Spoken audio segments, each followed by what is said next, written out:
फिलहाल भाई north Cyprus में भी डिलीवरी की जॉब है, ओपन डिलीवरी, जैसे साउथ में बोल्ट और फूडी है, इधर there is same like this और डिफरेंट। अच्छा जी, नॉर्थ साइप्रस में आप लोगों को डिलीवरी का काम जो है वो बताता जाऊँ। ये देखें, इस टाइम मेरे पे पीछे ही बाइक खड़ी हुई है, और अगर आपको बताता जाऊँ कि यहाँ पे जितने भी रेस्टोरेंट्स हैं वो इस तरह आपको बाइक देते हैं।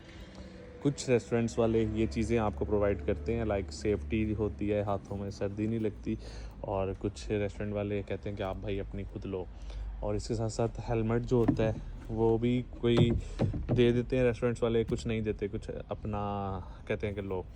और इसके साथ साथ कंपनी की जो है वो मशीन होती है जिससे आपने ऑनलाइन उनकी मतलब पेमेंट, कस्टमर जो यहाँ पे जितने भी कस्टमर्स होते हैं ना वो मोस्टली कार्ड से पे करते हैं। और ये जॉब जो होती है ये मंथली होती है, सैलरी की बेस पे होती है। यहाँ पे ये नहीं होता कि आपने इतने पैकेट दिए हैं तो आपका ये होना है, आपने इतने पैकेट नहीं दिए तो ये होगा।